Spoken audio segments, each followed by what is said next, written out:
Baik, Assalamualaikum warahmatullahi wabarakatuh. Selamat siang semuanya.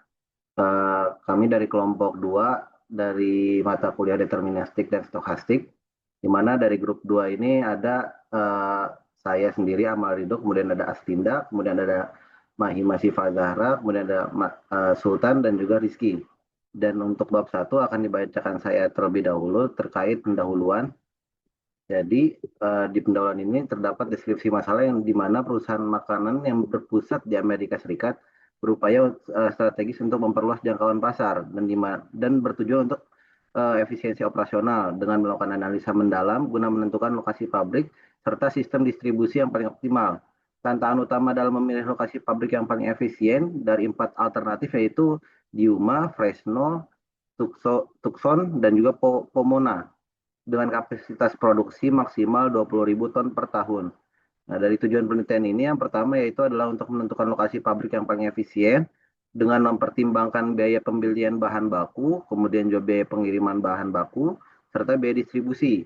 Dan juga menyusun model perencanaan produksi dan distribusi yang dapat meminimalkan total biaya operasional perusahaan, serta menentukan alokasi kapasitas produksi dan distribusi produk dari setiap lokasi pabrik ke pelanggan.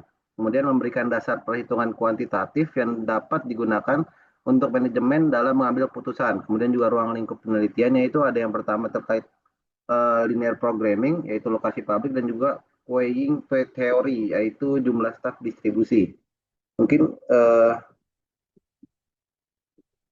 selanjutnya bisa dilanjutkan oleh Mas Sultan.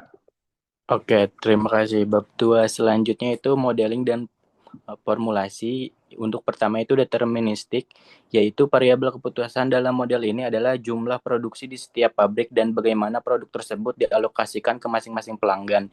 Yang kedua, fungsi tujuannya itu meminimalkan total biaya, yaitu biaya operasional yang mencakup biaya pembelian bahan baku, pengiriman bahan baku, dan lainnya. Kemudian ada kendala atau constraint, yaitu kapasitas maksimum tiap pabrik hanya 2.000 ton per tahun. Lalu permintaan harus terpenuhi dan biaya pengiriman yang digunakan adalah $0,15 per ton mile. Lalu hasil awalnya itu adalah Tucson efisien untuk distribusi, Yuma efisien, dan untuk Yuma efisien untuk pembelian bahan. Yang kedua yaitu stochastic processes, yaitu fokusnya adalah menentukan jumlah kasir atau staf distribusi yang optimal dengan simulasi antara 3 sampai 5 orang kasir. Yang kedua yaitu parameternya yaitu lambda atau yang disebut dengan rata-rata jumlah pelanggan yang datang ke sistem persatuan waktu, yaitu sebanyak 20 pelanggan per jam. Yang berarti rata-ratanya adalah 20 pelanggan jam setiap 20 pelanggan datang yang pada setiap jam. Lalu yang kedua yaitu mu atau disebut rata-rata jumlah pelanggan yang dapat dilayani oleh suatu kasir persatuan waktu, yaitu 15 pelanggan per jam per kasir, yang menggambarkan kecepatan pelayanan setiap kasir. Selanjutnya akan dilanjutkan oleh Mas Rizky.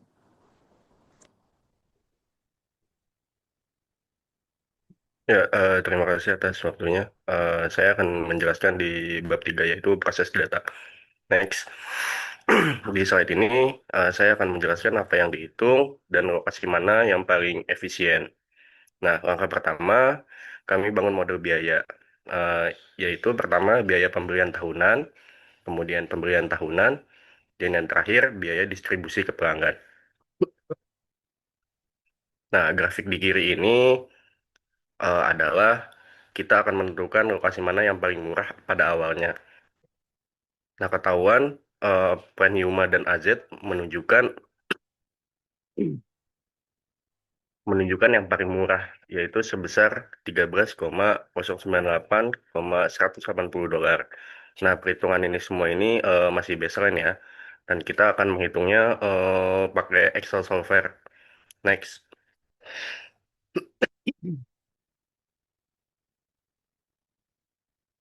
Nah, setelah kami hitung pakai Excel solver, nah dengan model linear programming, kapasitasnya itu 20.000 ton per tahun. Kami dapat total biaya minimum yaitu sebesar 1,263,180 US dollar. Nah, solusi optimisasinya yaitu pelanggan Jones ke Fresno, Jijitko ke Tucson, Square Q, dan ke Tucson. Nah, ini yang bikin biaya awalnya jadi turun sebesar 1,263,180 US dollar. Next.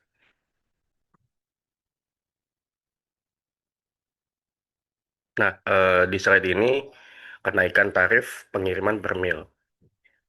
Jadi kami naikin tarif pengiriman dari 0,15 US dollar menjadi 0,20 per ton mil.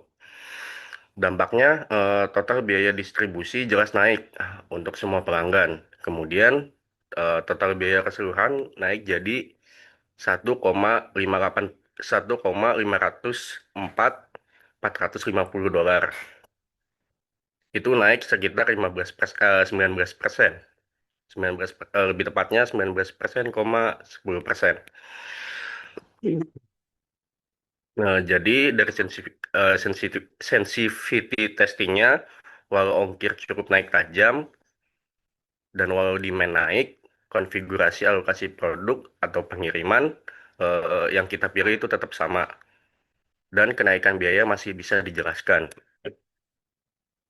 Ini menunjukkan keputusan layout pabrik dan rute distribusi. eh, eh, eh, ini nunjukin keputusan layout pabrik dan rute distribusi kita bukan cuma optimal di kondisi awal, tapi juga cukup tahan terhadap perubahan. Sekian dari saya.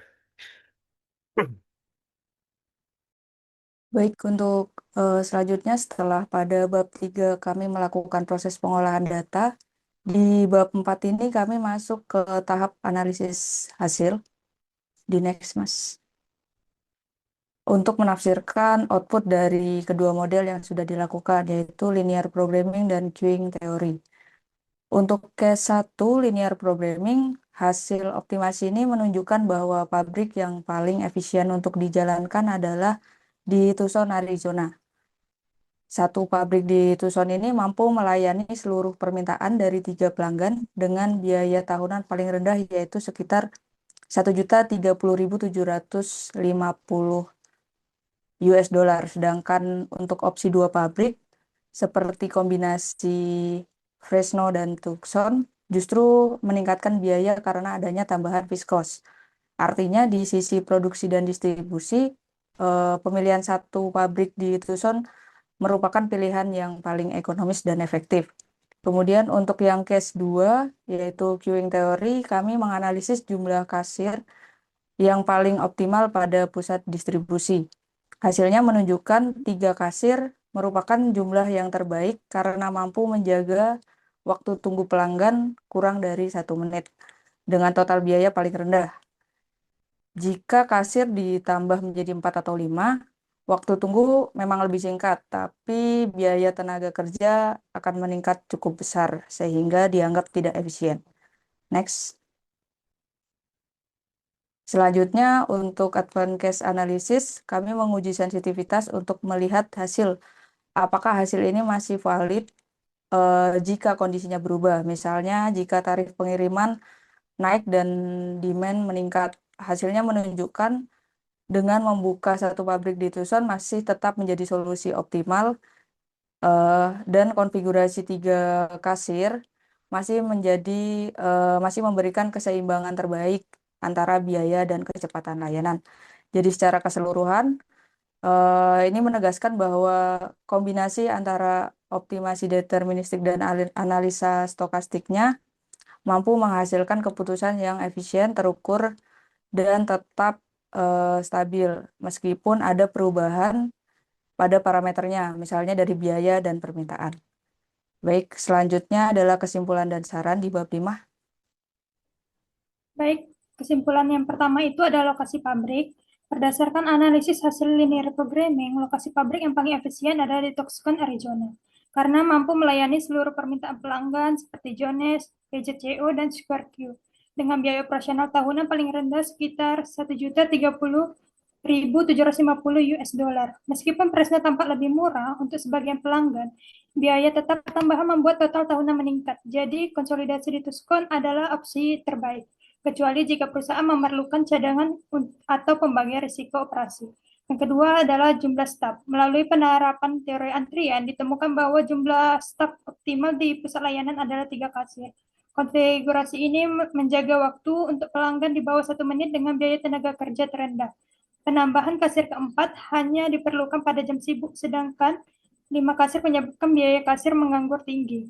Yang ketiga ada efektivitas pendekatan. Pendekatan kuantitas berbasis optimasi deterministik dan stokastik terbukti efektif untuk memberikan dasar keputusan efisien, terukur, dan adaptif terhadap perubahan kondisi operasional.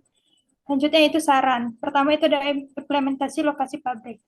Mempertimbangkan pembangunan pabrik di Tucson, Arizona untuk memaksimalkan efisiensi biaya operasional.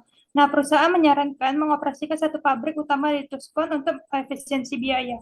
Namun, perlu disiapkan rencana cadangan atau backup dengan pabrik di Fresno sebagai opsi jika kapasitas Tucson mendekati batas, ada kontrak strategi pelanggan atau kebutuhan yang berlebihan. Yang kedua ada optimasi staf distribusi. Mengatur jumlah staf di pusat distribusi menjadi 3 orang kasir guna mencapai keseimbangan optimal antara efisiensi biaya dan kualitas layanan. Menjadikan 3 kasir sebagai mode normal untuk menjaga efisiensi dan kecepatan layanan.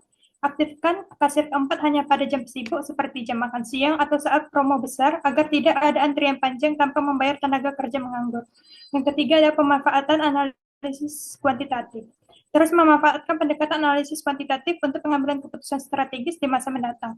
Perusahaan itu perlu melakukan indikator kunci secara rutin seperti pemanfaatan kapasitas pabrik diskon, biaya per ton produksi, dan waktu menunggu pelanggan dan keluhan antrian. Jika nilai-nilai tersebut keluar dari batas aman, segera lakukan eksplorasi strategis seperti membuka pabrik kedua atau menambah staf sementara. Demikian presentasi yang dapat kami sampaikan. Semoga materi ini dapat bermanfaat. Terima kasih atas perhatiannya. Kami ucapkan terima kasih.